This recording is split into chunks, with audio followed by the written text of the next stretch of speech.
of Ya Bunayya, and this is gonna be our last episode for this season. Yeah, for this season, inshallah. And here I am. I'm back, Baba. I'm back. Where we started. We started here. We're gonna end here. We're gonna end with me.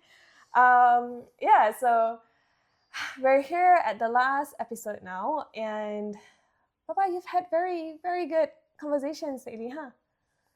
Yeah, and we've had some very interesting sharings as well, thanks to this podcast. And where I am right now in this last episode, we're gonna do a bit of like a wrap up, just to actually touch a bit about whatever it is that we've discussed, in this last episode. Also because I'm a bit nosy, I want to have my take into it as well. So I was looking at everybody because I'm the one who's editing this, right? So every time I'm editing, I'm just like, oh, I want to say something. I want to say something about this topic because all the topics are very interesting. Yeah. So before we start, I actually wrote something, just to kind of like capture everything because I like to share what I write.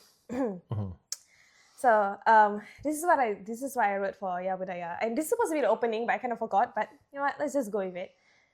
Bismillah. So in every conversation, a thread kept returning. That transformation doesn't begin with action, but with awareness. Today we're gathering the pieces, the endings we honored, the identities we questioned, the stillness we learned to sit with, the resilience we witnessed, and the village that held us. This final episode asks, what does it truly mean to begin again? Not as who we were, but as who we are becoming. Yeah, so to kind of just rewind a bit, just to share, this whole theme of this season was about, talking about renewal and transformation and what it means to begin again after an ending. And I don't know whether you noticed, but we tried to actually kind of tie up all the elements and the concepts and the values that comes with renewal and the capacity to begin again. So this last episode, we will talk about those concepts in detail, and we will then end it with, some last words of hope for those who are, trying out again and beginning again in some new projects or new phases of life. Yeah, so let's just get into it, okay? Baba, before you rewind a bit, I wanted to ask, so far all the conversations that we've had, what was the conversation that stood out the most for you? All the conversations were important to me. Let me make this statement. I think I've made this statement in the previous episodes. The heart listens to the heart that speaks. And I think what I enjoy most, and I continue to discover this from my children, is this, hey, there are various other aspects that I'm not aware or I wasn't aware of my children. And what I appreciate most from all this conversation is really a heart speaking to another heart. While we may have been living together for decades, but these conversations must not stop, and they must continue. Yeah. Often, most of the episodes, probably 90% of episodes, I did not prepare. I was just aware of, okay, this episode, it's focused on this particular theme, for example, tradition, transformation, village. Yeah. But I didn't prepare. And I did not want to overthink or prepare too much because I wanted it to be a heart, something that organic, natural for me, a heart that engages with another heart. And therefore, listeners or viewers, you may find some of these conversations unstructured, which is perfectly okay with me because the objective is not to teach. Yeah. When you want to teach, obviously, there's a certain structure to it. You start from A, B, C, and so on. But the objective of these episodes, these conversations, is not to teach. It is to invite others into this space this space of continuous reflection between a father and a child. In fact, even between a husband and a wife. Family conversations, a really heartfelt conversation. So most of the ideas we discuss, we talk about, these were raw materials in my mind. I wanted it to be raw. I wanted it to be naturally come to me as you ask that question, as if that we do this often. We go and eat and we talk. We didn't prepare for those conversations, but these ideas come naturally and organically, and I wanted it to be like that.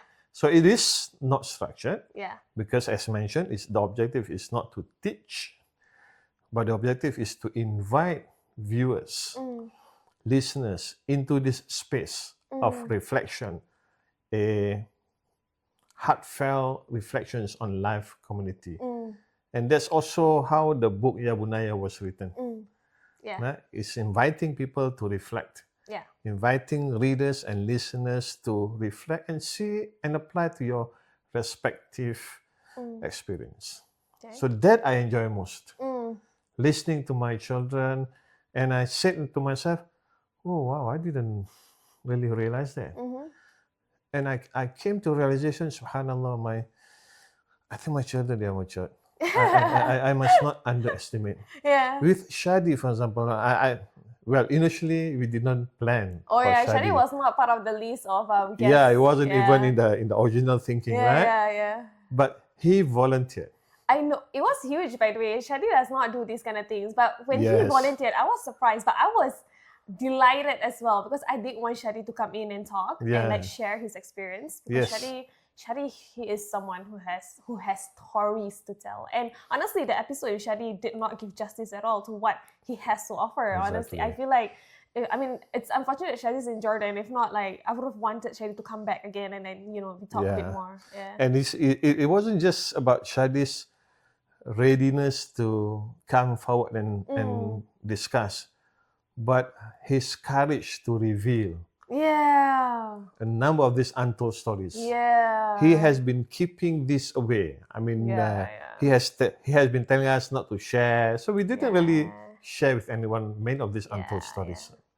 But he was prepared to reveal. I sense that it is also a way for him to move on. It's like a closure of sorts. A closure, not to continue carrying this burden, these untold stories. And the objective is not to seek sympathy. The objective is to assure others that you can. You can. Right? So that was a huge revelation to me. I was so happy that Shadi was prepared to come forward, and not just that, but was willing to reveal some of these untold stories. And I have to say kudos to Shadi also for doing it all in English. Shadi, he's more of like a Mak Jiwang type, but for him to actually really kind of do it in English, it was very amusing on my end, to hear Shadi speak English that much. It reminds me of the times in Canada, where honestly Shadi had the best. Because during our time in Canada, that's why we kind of picked up a bit of the Canadian accent, and Shadi had the most thickest. He was the most Canadian. Thickest Canadian accent ever. But then he came back to Singapore, and then I guess that's why environment matters. Okay, but again, so would you say that which conversation though, like really kind of like, I'm glad I had that conversation? Was there like a particular conversation where, I know there was one conversation you had with Mama where you cried. Honestly, all of the videos, right? He could have cried, but he held himself back. I'm just like, come on, Baba. In the name of organic and authenticity, cry for God's sake. I mean, I could not hold that because I know I'm holding this back. Oh no, I did not prepare tissues. No, because children and many may not see the struggle. And with Mama, I know I've always said that Mama is a superwoman. Yes, Mama is definitely a superwoman. And I'm- Mama carried this man. Yeah. That's why he's very emotional. Honestly, I'm speechless, but I truly believe what I said before, that when Allah gives you a mountain of burdens, He also grants you a strong Strong ground. ground to stand on. Mama was a strong ground, man. And Mama, the family, was and still is that strong ground for me. Yeah. And we ask Allah subhanahu wa ta'ala that Allah continues to grant us this strong ground, and really we need to persevere. Yeah. And I think from the various episodes, this is episode 6, I suppose, it is really about a journey. This journey will continue. Yeah. It's not about arrival, that we have arrived at the peak of a mountain, we have succeeded in certain ways. No. It is a continuous journey, and this conversation must continue. Yeah. And on that journey, we discover things about myself, about my children, about Mama, and this discoveries is really wisdom that Allah subhanahu wa ta'ala sends to us. Yeah. When I was watching all the editing the episode with you and Mama, right? And I was thinking that how they say, like, behind every successful man is a woman. Truly, behind every successful man is a woman. Mama, And vice versa, behind every successful woman is is a a man. man. Yeah, Mama did his part as well. Mama did his part as well. Yeah, okay, Alhamdulillah. And I think after, like, hey Portia. Hi, Portia. When I was watching Mama's episode with you, right? And we had this conversation recently also behind closed doors. It's realizing how I was sharing with you some of the things that I discovered about through marriage, right? And I was saying that I feel like marriage is probably the hardest thing I've ever been through, but it's a fulfilling one. It's always it's a journey, as you say, right? So I was sharing with you, the kind of things I've learned and whatnot. And then the first thing you reminded me was, Shifa, like, there's still more to go. You remain humble because there's still more to learn. On hindsight, it was scary because I feel like, oh my God, this is already hard enough. I don't know what else, and I don't even have children yet. But I mean, I guess it's also a matter of hope, after every challenges that we have faced through my marriage, there's always that silver lining, and there's always that lesson learned.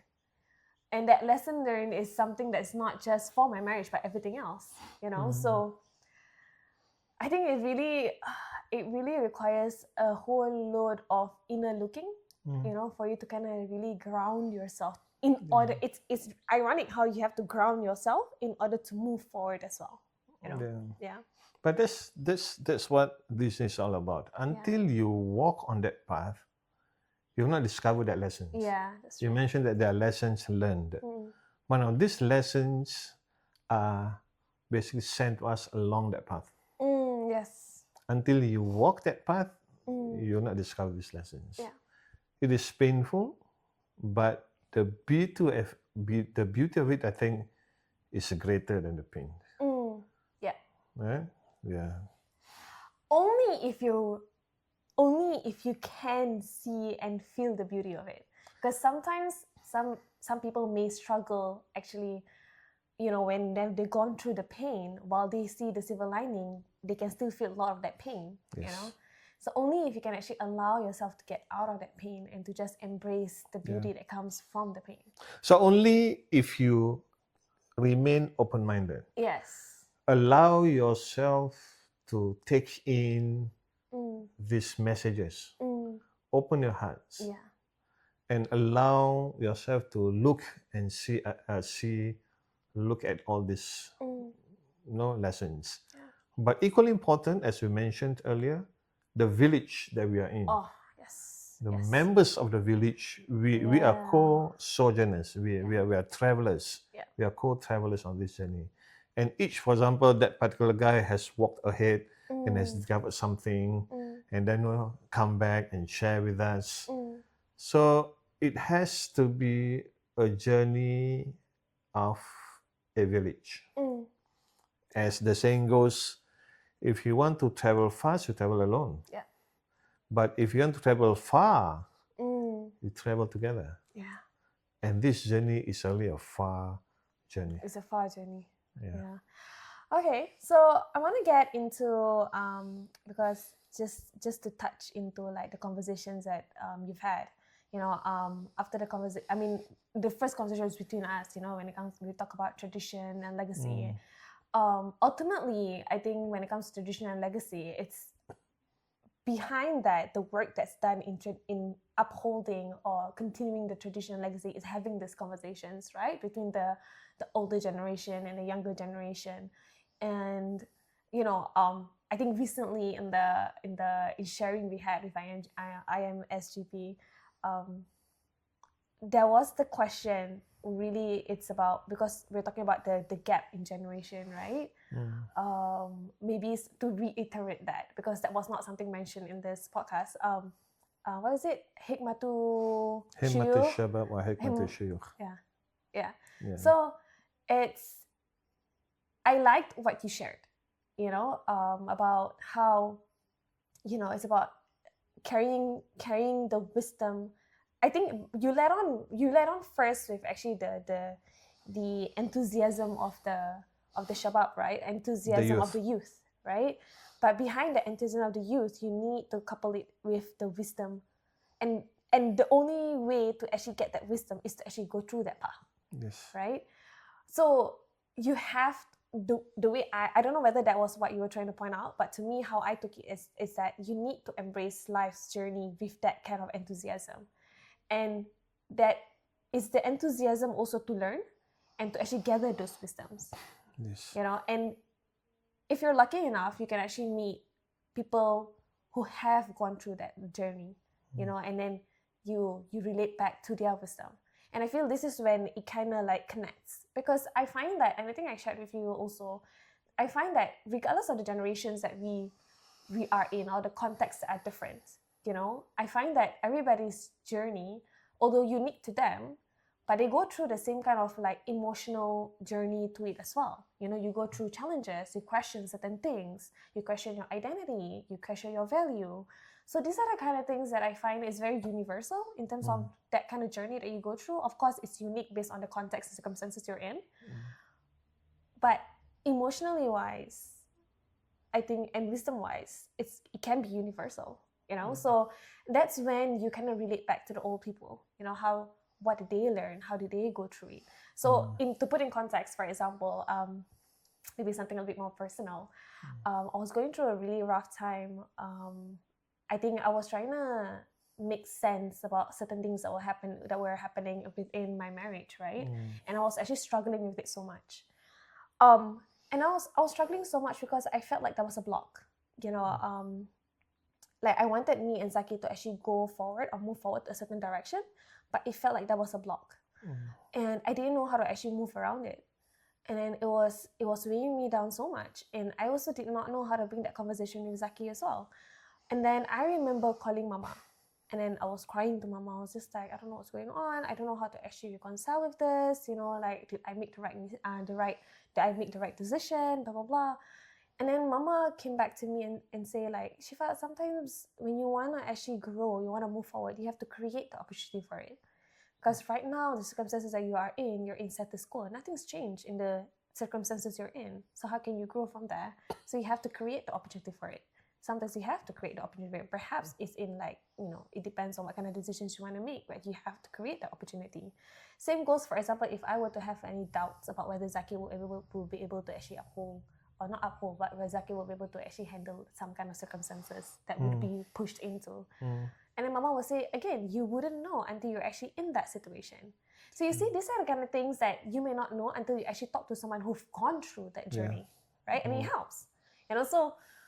And then, of course, it also requires some kind of humility to be able to listen to what Mama was trying to say, So I thought that was one example of how I find, regardless of the circumstances, the context here different, it still relates you know?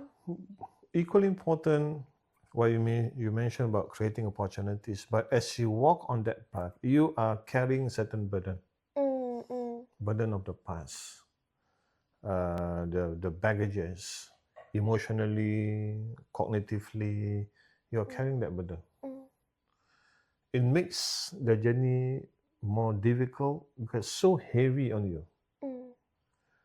So we need to let go of some of this burden. We need to, in order to move on, we need to let this out and not to continue carrying that burden. For example,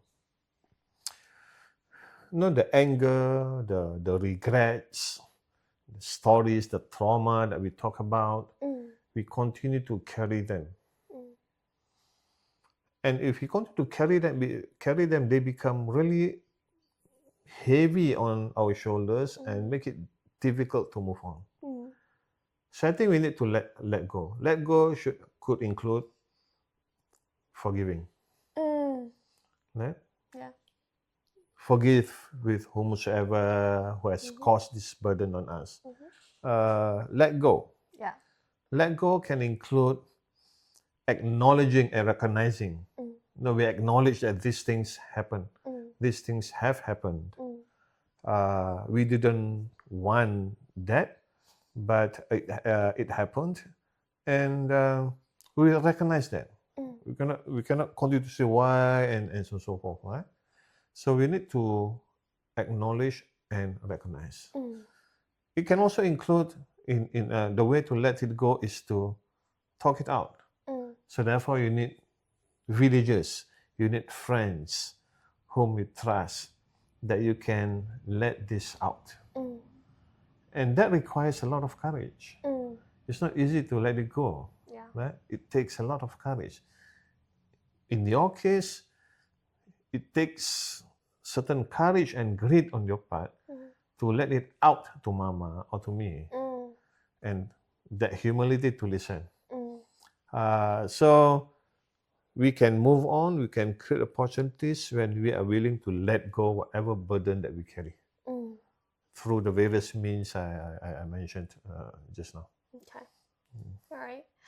Maybe just to actually kind of circle back to that, when you talk about, you sometimes you just have to express to the village. I mean, that's the whole point of having a village, right? Is to actually be able to carry and make space for yourself. So I wanted to actually ask about this. How sometimes, especially when you're married, they always say that you have to take care of the dignity of your marriage, so you shouldn't share too much. So what are the boundaries here? So how much you can actually share, with your parents or with your village? I mean, marriage-wise, that's one thing. Personal-wise as well. So maybe we start with marriage-wise, and then personal-wise, I also want to talk about boundaries, because right now there's a lot of conversation about boundaries. So initially, while it was good, it was like a self-preservation thing. I also find that it actually it can create some kind of disconnect. So especially now, because I feel like maybe the concept of boundaries might be harder to understand for the older generation. I say this because mama and I, we tend to have conversation where my mom is just like, what's the boundary here? Why all these boundaries? And mama sometimes find it hard to actually reconcile or understand why should this be a boundary. But so for me personally, I think when it comes to boundaries, and I'm very loose about this, in a sense where I find boundaries, you should know what are the things that you are okay with and what you're not okay with. But it's also being flexible about it depending on who you're with, right? And ultimately, it's not about cutting off the person or setting a boundary where it creates a disconnect with the other person, but rather about how you know what's your boundary, and then how do you feel about your boundary being crossed, and how do you regulate yourself when it comes to your boundaries, right? And communicating it with one person is one thing, but if this person cannot respect this boundary, how do you actually deal with that boundary? Do you continue communicating with it, or do you actually make a distance? Yeah. So anyway, just to actually kind of maybe marriage-wise first, because you're a very private person. So I'm pretty sure whatever it is you went through your marriage, you probably didn't share with anyone, right?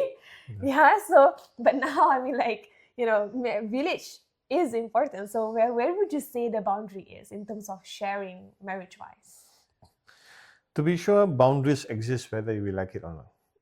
Probably the definition of boundaries or what constitutes the boundaries. But in real life, there are boundaries. In fact, now this may be a bit philosophical, but it is necessary. You cannot have a definition of things, definition of whatever concepts, without a boundary. No? In philosophically, in logic, definition is something that set boundaries that distinguishes this idea from the other idea. So boundaries are natural. Yeah. You cannot have laws to regulate a society without that boundaries. Otherwise, what is law is all about? Laws set certain boundaries, define certain things, define what you can or what you cannot do. And remember, even if anyone who seeks not to have boundaries in the name of freedom, your freedom is another's boundary. Right? Just as my freedom is your boundary. Right? So to begin with, I think boundaries are necessary. The next question is, what are these boundaries? What are the immutable boundaries and mutable boundaries?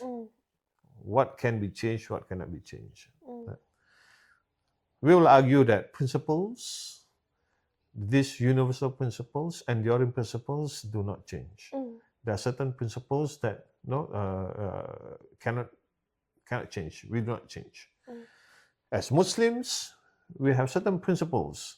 We know that belief in God, Allah subhanahu wa ta'ala, and Allah setting certain boundaries, what can or what cannot be done, and so on and so forth, right? So believe that. However, I think this process to articulate and to clarify these boundaries itself is a process. Right? What I'm trying to say, to put simply, I do not think that the anything that we do without boundaries. Question is, what are these boundaries? And we must continue to engage in this conversation to clarify these boundaries. Right? So in our conversation to Mama, to myself, okay, we respect these boundaries. And we engage in conversation within these boundaries. Yeah. I think this kind of correlates with the topic of like having a village, right? Yeah. And how do you actually be a villager? Recently, I saw a reel where they say like, a lot of people talk about having a village, but never really talk about how to actually be a villager. And sometimes being a villager means doing more, more than you think you could, to be of service to others. That's how you actually be a villager. Yes. And then that's where you question, right? So where's the boundary, right? So I mean, this is something that I'm still trying to wrap my head around, but I do think that I think when it comes to actually nurturing a village, this was something that I only recently started learning, because I think prior to this, I've always been a very like suffer in silence kind of person. Like I have to kind of deal with things on my own. I didn't know how to actually reach out. And I think that was one of the things we discussed with Shiham, right? About when it comes to village, is learning how to actually seek out for help. Yes. And then one of the things that I wanted to highlight, though, when it comes to actually seeking for help, that is itself a moment of vulnerability. Is you actually saying that, hey, I need help. It means that I am not within the capacity to do this. And therefore, I am trusting you to help me with this. And why seeking help? I feel like the best way to actually really nurture a village, right? And to be a villager is to actually be able to seek help and to be able to give help, and to actually go beyond your boundaries to actually help and nurture that village, right? So I think the first thing was for me was actually, how do I actually ask for help? And then when I realized that the first form of asking for help is actually a trust thing. And I was just like, oh my God, do I have trust issues? That's why I don't know how to actually ask for help, or is it a vulnerability issue? But when I realized that it's really about telling that person that, hey, I trust you, and then I felt like, oh wow, like I didn't really realize that that's how deep of a meaning actually asking for help actually is. Yeah. And then how it actually makes the other person feel, like, and then that's why now when people come to me for help, that's me realizing that person trusts me to actually help that person. This is a moment of trust here. And that's how you actually build and be a villager, and actually being of service to others. What are you willing to do for this person, for this village to actually prosper? And I think one of the things that I actually asked you also is, I think when it comes to actually nurturing a village, is to actually have a unified, or like a mutual understanding of what are our values and principles. Yeah, because I feel like when you have a mismatch of those, it's really hard to actually keep people in your village. Yes. Yeah. Yeah. So Yeah. what would you say in your own village, that value that, while you're actually picking, do you actually like look at people and be like, okay, I want this person in my village. No, I don't want this person in my village. Or do you actually just kind of like explore, and then you'll be like, okay, maybe this can be a village? Yeah. I think a village, we may not have these principles written on the wall, 1, 2, 3, 4, right? I also do not think, and I don't remember my parents will tell us, okay, this is the boundaries, this is the boundary, and the boundary is defined by this principle, 1, 2, 3, 4. We don't usually do that. Of course not. Right? Yeah. But we observe certain behaviors. We observe some of these values, and from there, we understand that my mak doesn't like this way, Bak doesn't like that way, and so on and so forth.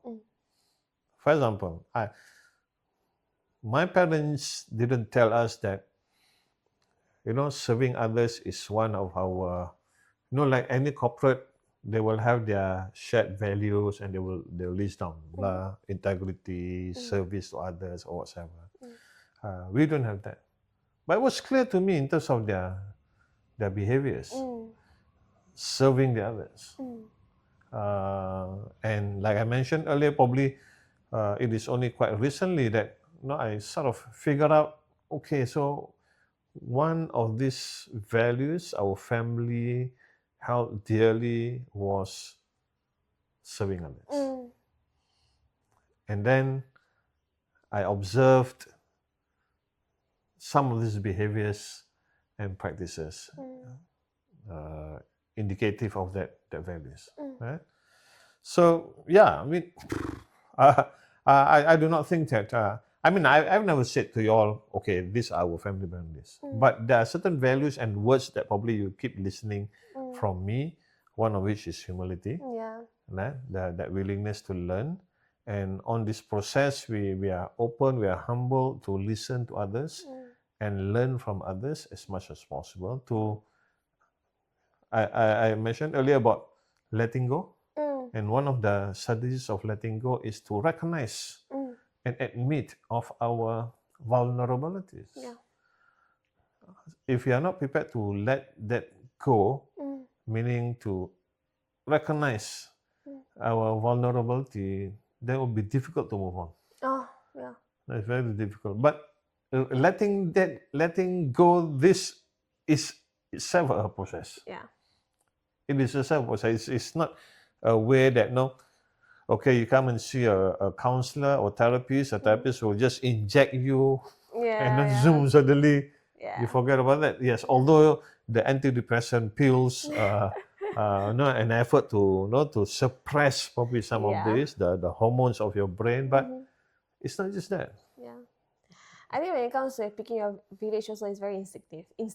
At least for me, I feel like I don't think I actually look to my village and be like, okay, I want this person. I think it's very instinctive. And I think it's very instinctive in a way where certain values and principles it's very innate in us, that you're not that conscious about it. It's just that it's been something that's been nurtured. And therefore, like you said, Like in your time, it's not as if Nene and to actually tell you what are the values, right? But Yeah. because you observe and therefore it's nurtured in you. So when you actually talk with people or you connect with people, it's very instinctive for you to know who are your villagers. You know? I have to apologize.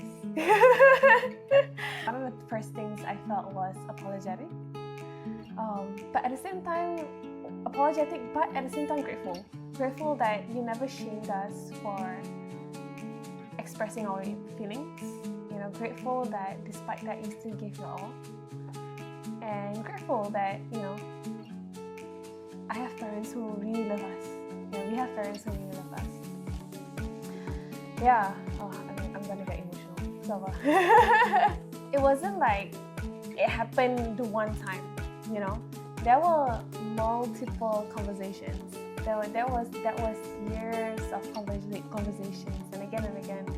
So the lesson here is that humility on our part to provide the space, the courage on your part to express your feeling and thoughts, and our role is not to judge and make a position right or wrong, ungrateful or otherwise. Just provide that space. And this was something that I really learned from Dr. Brene Brown by reading her book, The Gifts of Imperfection, right? It's really just having that compassion towards yourself and compassion to others. Because once you have that compassion towards yourself, realizing that you're not perfect, and then that's when you have your lens change and you start seeing others as someone who are imperfect, and therefore you can project that compassion to other people as well. And that's how we have a society that's just helping each other out, you know? The value of our work is in its connection to the greater purpose. And that connection to the greater purpose requires that wisdom. And you slowly,